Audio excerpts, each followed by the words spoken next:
भगवत गीता का जन गीता के नाम से दोहे चौपाई में अनुवाद किसने किया है? रामेश्वर शुक्लांचल, हरिवंश राय बच्चन, नरेंद्र शर्मा या भगवती चरण वर्मा? तो ये किया है हरिवंश राय बच्चन ने। और बच्चन का जन्म 1907 ईस्वी में और इनकी मृत्यु जो है 2003 में। और ये जो है हालावाद के प्रवर्तक हैं, हालावाद के प्रवर्तक। माता का नाम इनकी सरस्वती देवी।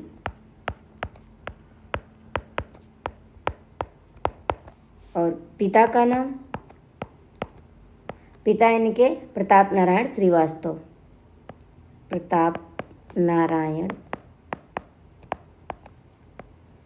श्रीवास्तव इनके पिता थे और सरस्वती देवी इनकी माता। और इनकी 2 पत्नियां थी। कितनी? हरिवंश राय बच्चन की 2 पत्नी थी। कौन कौन सी?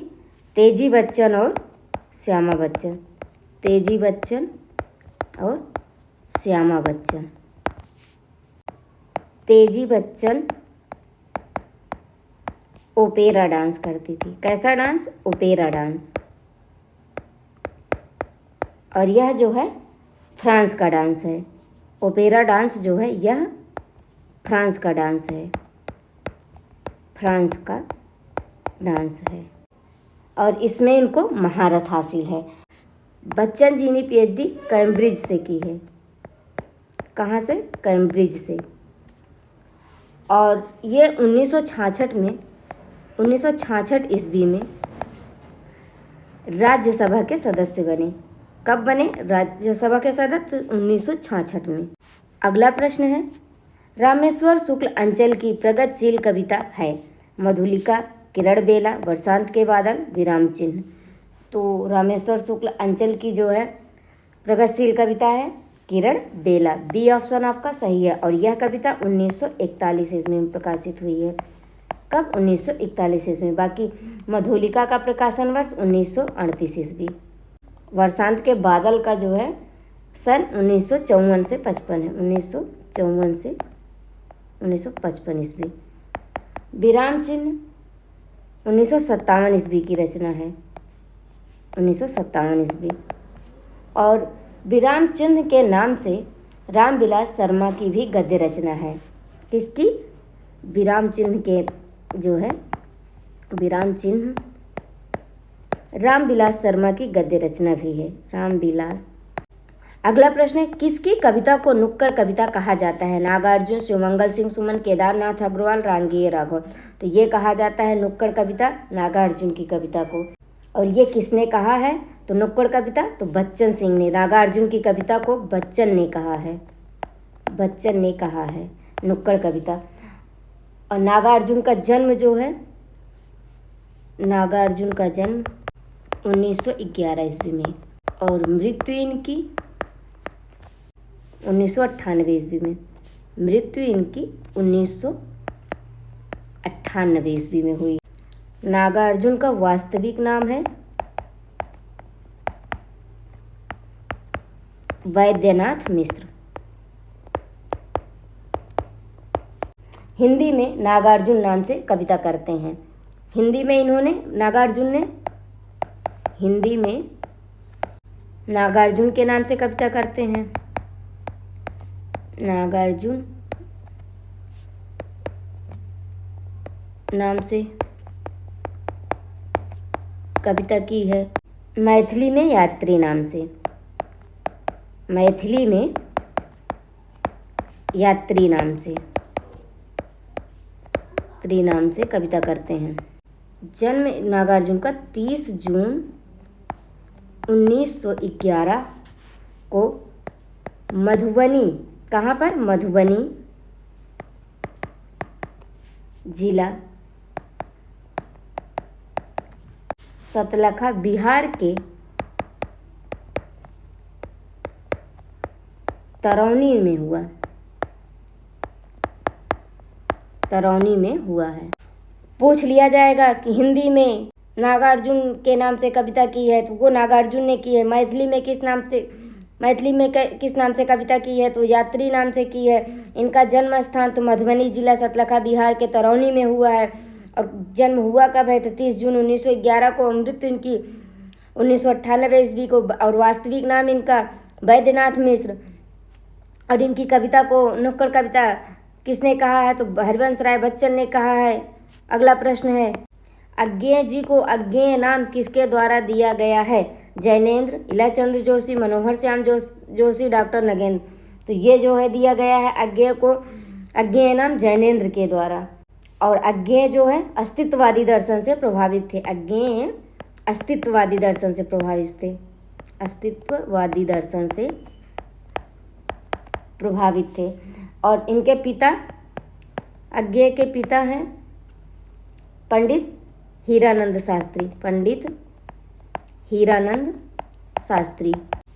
माता इनकी वयंती देवी। और इनका जन्म जो है, अज्ञेय का जन्म 1911 में, 1911 ईस्वी में, देवरिया जिला, 1911 ईस्वी में देवरिया जिला, कसिया गांव। कहाँ पर? कसिया गांव में हुआ है, या इसे कस्मा भी कहते हैं। कसिया या कस्मा, कस्मा भी कहा जाता है। देवरिया में हुआ है। और बचपन का नाम इनका, अज्ञेय का बचपन का नाम सच्चा। और मृत्यु इनकी अज्ञेय की 1987 ईस्वी में हुई है।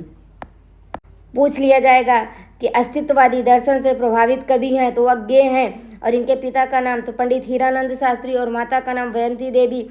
जन्म 1911 ईस्वी में और जन्म स्थान देवरिया जिला, कसिया गांव या कस्मा। और बचपन का नाम अज्ञेय जी का तो सच्चा है। और इनकी मृत्यु 1987 ईस्वी में हुई है। अगला प्रश्न है, किस कवि को चिंतन का कवि कहा जाता है? भारत भूषण अग्रवाल, कुंवर नारायण, प्रभाकर माचवे, जगदीश गुप्त। तो ये कहा जाता है कुंवर नारायण को चिंतन का कवि। और कुंवर नारायण का जन्म 1927 ईस्वी में। कब? 1927 ईस्वी में। मृत्यु इनकी 2017 में मृत्यु। जन्म स्थान है फैजाबाद, उत्तर प्रदेश। और इनकी रचना आत्मजयी है। इनकी एक रचना आत्मजयी है। आत्मजयी यह रचना जो है इनकी कठोपनिषद पर आधारित है। किस पर? कठोपनिषद पर। आत्मजयी पर इनको व्यास सम्मान प्राप्त है। व्यास सम्मान मिला है। और यह एक खंड काव्य है। कुंवर नारायण की आत्मजयी रचना यम और नचिकेता संवाद पर आधारित है। नचिकेता संवाद पर आधारित है। कुंवर नारायण का प्रथम काव्य संग्रह, कुंवर नारायण का प्रथम काव्य संग्रह तो वो है चक्रव्यूह। चक्रव्यूह।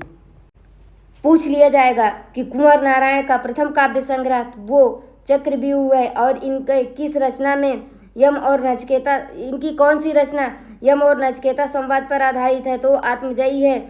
और कठोपनिषद पर आधारित है तो भी आत्मजयी है। किस रचना पर कुंवर नारायण को व्यास सम्मान मिला है? तो वो आत्मजयी है। और खंड काव्य इनका कौन सा है? तो भी आत्मजयी है। और इनका जन्म कब हुआ? तो 1927 ईस्वी में। उनकी मृत्यु कब हुई? 2017 में। जन्म स्थान कुंवर नारायण का तो फैजाबाद, उत्तर प्रदेश है। और इनको चिंतन का कवि कहा जाता है। अगला प्रश्न है, नेमिचंद जैन की रचना नहीं है। अचानक, हम फिर, एकांत, अनुक्षण। तो ये जो है नेमचंद जैन की रचना नहीं है, अनुक्षण। अनुक्षण रचना प्रभाकर माचवे की है। किसकी? प्रभाकर माचवे की। और प्रभाकर माचवे की अन्य रचना है मेपल, स्वप्नभंग। मेपल संग स्वप्नभंग इनकी अन्य रचना है। और ये तीनों नेमचंद जैन की रचना है। अगला प्रश्न है, आधुनिक हिंदी गजल के प्रवर्तक हैं अमीर खुसरो, दुष्यंत कुमार, कबीर, त्रिलोचन शास्त्री। तो ये हैं दुष्यंत कुमार, आधुनिक हिंदी गजल के प्रवर्तक। बी ऑप्शन आपका सही है। सबसे ज़्यादा प्रसिद्धि गज़ल में इन्हीं को मिली है, दुष्यंत कुमार को गज़ल में सबसे ज़्यादा प्रसिद्धि प्राप्त है मिली। हिंदी गज़ल के प्रवर्तक हैं, गज़ल के प्रवर्तक अमीर खुसरो। और ये जो है हिंदी गज़ल का प्रवर्तक जो है अमीर खुसरो को रोहिताश अस्थाना ने माना है। किसने? रोहिताश्व अस्थाना ने माना है। रोहिताश्व अस्थाना ने माना है। पूछा जाएगा कि रोहिताश अस्थाना ने किसको हिंदी गज़ल का प्रवर्तक माना है, तो वो अमीर खुसरो को माना है। और किसने? रोहिताश अस्थाना ने। और आधुनिक हिंदी गज़ल के प्रवर्तक तो वो जो है दुष्यंत कुमार हैं। और कबीर को जो है आदि गज़ल का प्रवर्तक, आदि गज़ल के प्रवर्तक हैं। आदि गज़ल के प्रवर्तक, आदि गज़ल के प्रवर्तक कौन है? तो वो कबीर हैं। और त्रिलोचन शास्त्री का एक रचना है, वो है गज़ल से प्रभावित है, वो है गुलाब और बुलबुल। गुलाब और बुलबुल। और गज़ल जो है अरबी भाषा का शब्द है। गज़ल अरबी भाषा का शब्द है। किस भाषा का? अरबी भाषा का शब्द है। और यह स्त्रीलिंग शब्द है। गज़ल जो है अरबी भाषा का स्त्रीलिंग शब्द है, स्त्रीलिंग शब्द है। गज़ल जो है 7वीं शताब्दी के आसपास, 7वीं शताब्दी के आसपास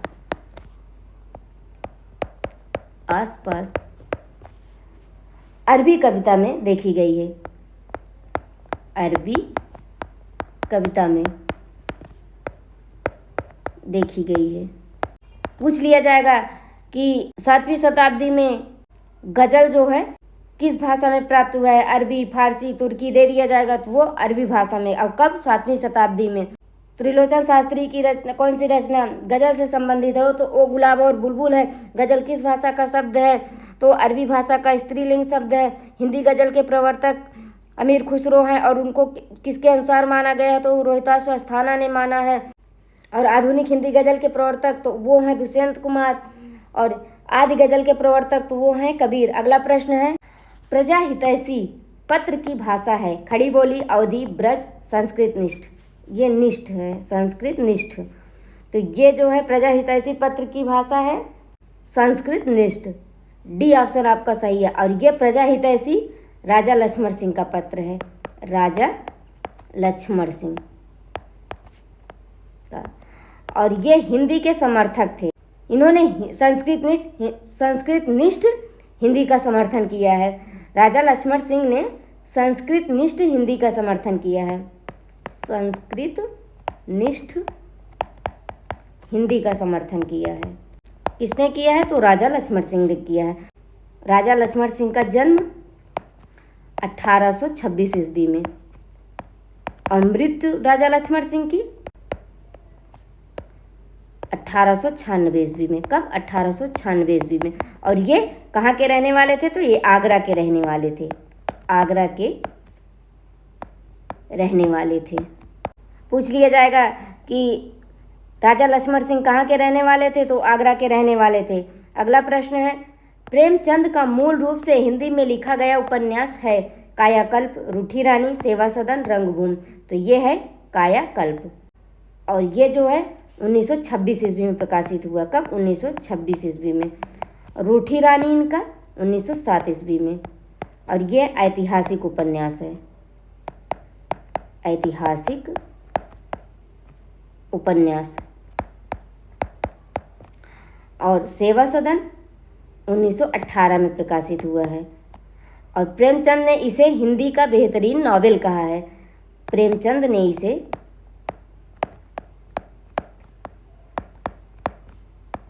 हिंदी का बेहतरीन नॉवेल कहा है। और रंगभूमि इनकी 1925 ईस्वी में प्रकाशित हुई है। और यह जो है गोदान से पहले प्रेमचंद इसे सर्वश्रेष्ठ उपन्यास मानते थे। किससे पहले? गोदान से पहले। गोदान से पहले प्रेमचंद इसे सर्वश्रेष्ठ उपन्यास मानते थे, सर्वश्रेष्ठ उपन्यास मानते थे। पूछा जाएगा कि प्रेमचंद का ऐतिहासिक उपन्यास है तो वो रूठी रानी है और 1907 में प्रकाशित हुआ है। प्रेमचंद ने हिंदी का नोबेल अपने किस उपन्यास को कहा है तो वो सेवा सदन को कहा है, वो 1918 ईस्वी में प्रकाशित है। प्रेमचंद ने किस उपन्यास को गोदान से पहले का सर्वश्रेष्ठ उपन्यास माना है तो रंगभूमि को माना है। किस्सा गोई शैली में लिखा गया उपन्यास नहीं है। वामा शिक्षक, भाग्यवती, परीक्षा गुरु, निस्सहाय हिंदू। ये है निस्सहाय हिंदू और ये जो है 1890 ईस्वी में प्रकाशित हुआ है। कब? 1890 ईस्वी में। और ये जो है राधा कृष्ण दास का है। किसका? राधा कृष्ण दास का, कृष्ण दास का है। और ये राष्ट्रीय भावना और नवजागरण से संबंधित उपन्यास है। किससे? राष्ट्रीय भावना और नवजागरण से संबंधित उपन्यास है। नवजागरण से संबंधित उपन्यास है। और यह जो है नाटकीय शैली में लिखा गया है। नाटकीय शैली में, नाटकीय शैली में। और तीनों जो है किस्सा गोई शैली में लिखा गया है। वामा शिक्षक ये ईश्वरी प्रसाद और कल्याण राय का ने लिखा है। इसको ईश्वरीय प्रसाद और कल्याण राय ने लिखा।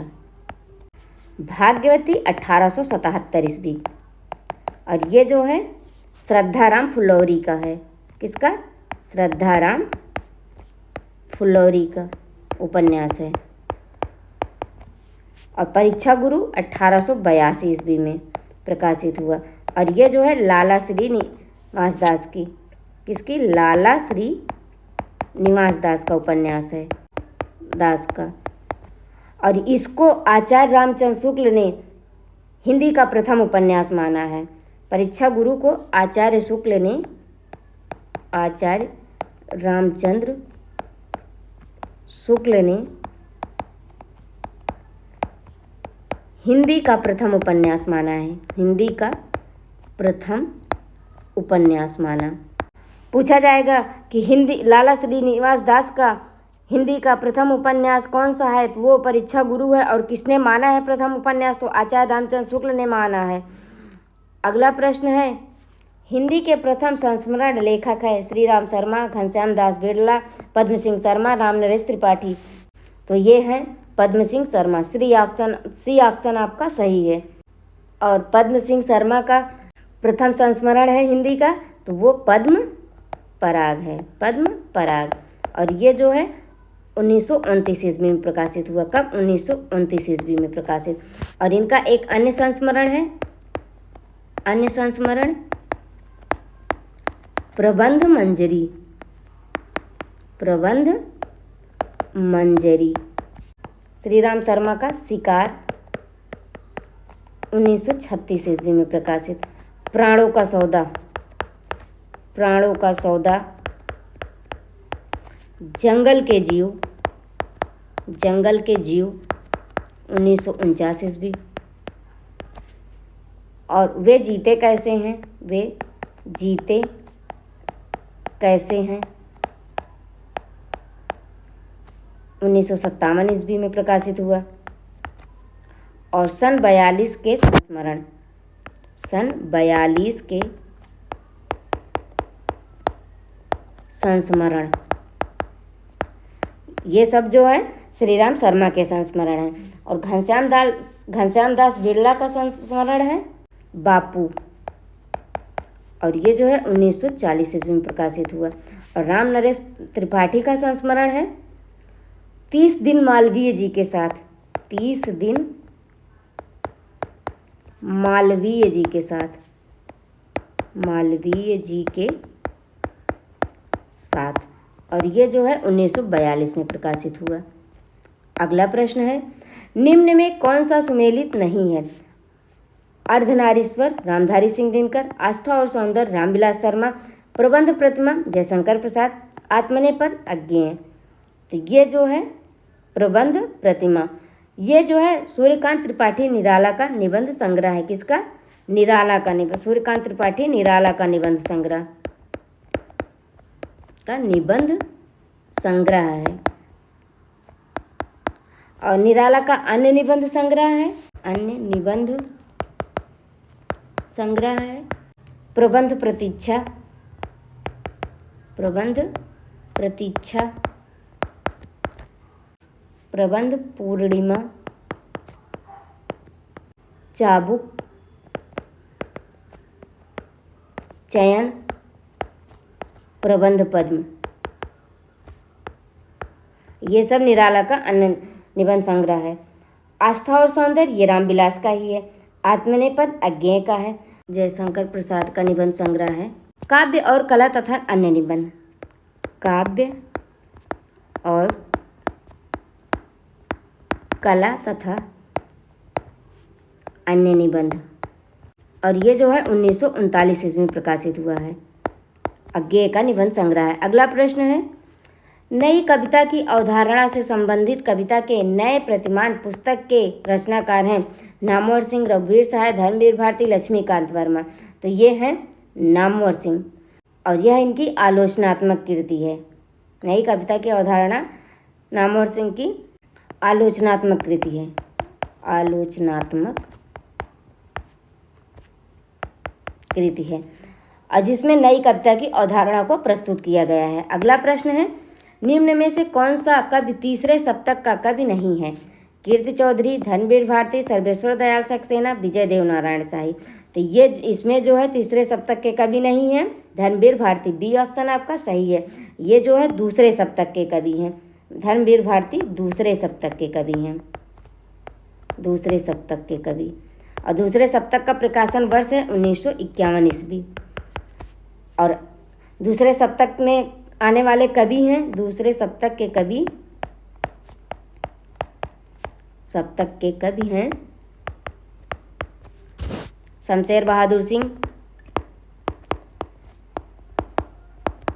शमशेर बहादुर सिंह, हरिनारायण व्यास, भवानी प्रसाद मिश्र, व्यास, भवानी प्रसाद मिश्र, रघुवीर सहाय, शकुंतला माथुर, नरेश मेहता, धर्मवीर भारती।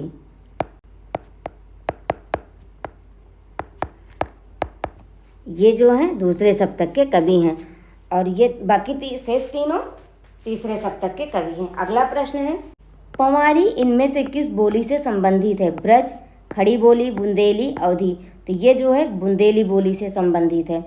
बुंदेली जो है हिंदी भाषा की एक बोली है, जबकि पंवारी जो है ये पंवारी बुंदेली की उपबोली है, पंवारी बुंदेली की उपबोली है, उपबोली।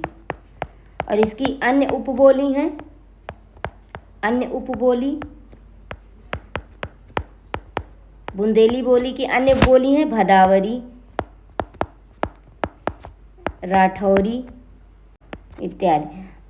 अगला प्रश्न है, कामता प्रसाद गुरु ने बाह्य प्रयत्न के अनुसार व्यंजनों के कितने भेद किए? 3, 5, 4, 2। तो वो किए हैं 2। और ये जो है अपनी पुस्तक हिंदी व्याकरण में किया है। किसमें? अपनी पुस्तक, कामता प्रसाद गुरु ने अपनी पुस्तक हिंदी व्याकरण में बाह्य प्रयत्न के 2 भेद किए हैं, 2 भेद किए बाह्य प्रयत्न के। पहला है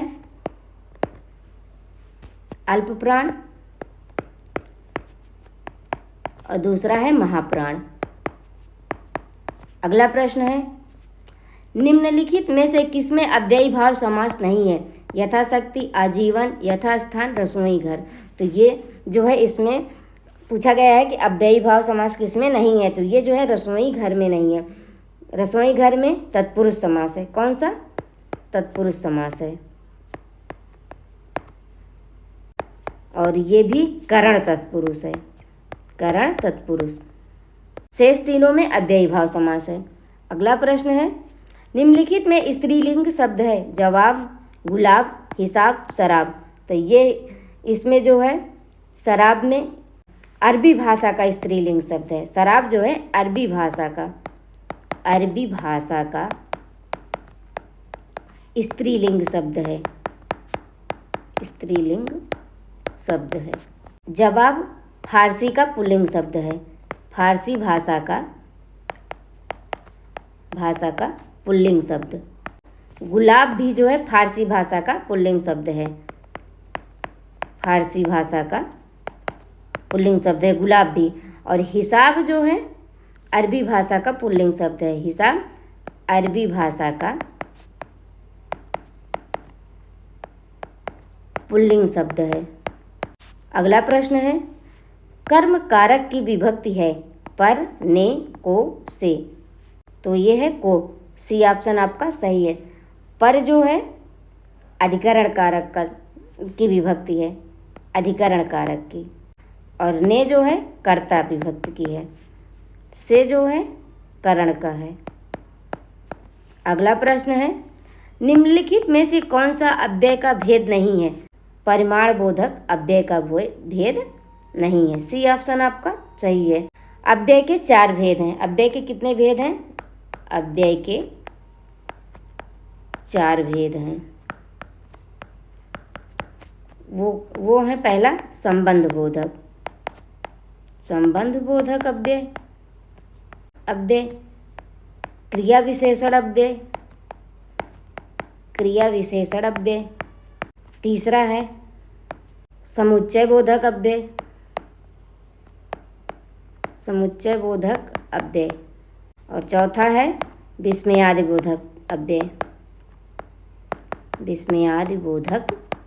अव्यय।